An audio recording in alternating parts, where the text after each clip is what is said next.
ওসমান হাদির নির্মম হত্যাকাণ্ডের বিচারের দাবিতে পথে নেমেছিলেন লক্ষ ছাত্র জনতা। সবার কণ্ঠেই ছিল এক সুর, আমরা সবাই হাদি হব। এমনকি তার জানাজায়ও ঢল নেমেছিল লক্ষ জনতার। আর সেই খবর থেমে থাকেনি, ঠাঁই পেয়েছিল আন্তর্জাতিক অঙ্গনেও। তারই প্রেক্ষিতে এবার শরীফ ওসমান হাদির হত্যার বিচারের দাবি করেছে জাতিসংঘ।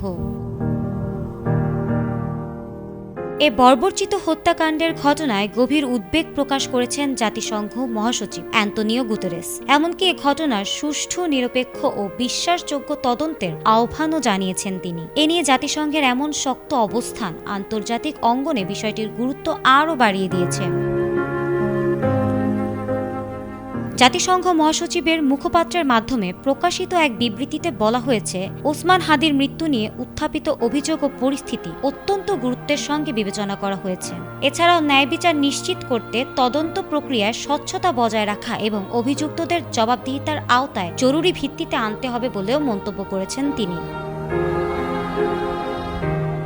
বিবৃতিতে তিনি আরও জানিয়েছেন, যে কোনো হত্যাকাণ্ড মানবাধিকারের গুরুতর লঙ্ঘন। এ ধরনের ঘটনায় দোষীদের শাস্তি নিশ্চিত না হলে আইনের শাসন দুর্বল হয়ে পড়ে এবং সাধারণ মানুষের আস্থা নষ্ট হয়। তাই দ্রুত তদন্ত শেষ করে প্রকৃত সত্য উদ্ঘাটনের ওপর জোর দিয়েছে জাতিসংঘ। এদিকে ওসমান হাদি হত্যার পর থেকেই বিভিন্ন সামাজিক ও রাজনৈতিক মহল থেকে ন্যায় বিচারের দাবি জানানো হয়েছে। মানবাধিকার সংগঠনগুলো স্বাধীন তদন্তের আহ্বান জানিয়েছেন। তাদের মতে এই ঘটনার সুষ্ঠু নিষ্পত্তি ভবিষ্যতে এ ধরনের সহিংসতা প্রতিরোধে গুরুত্বপূর্ণ ভূমিকা রাখবে।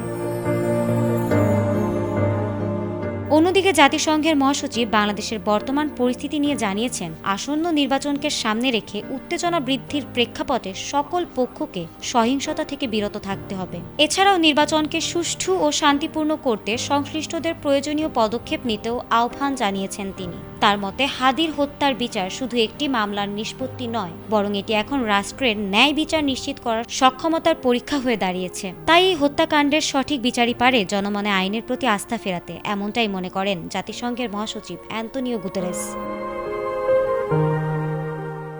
ফারহানা হক, ATN বাংলা।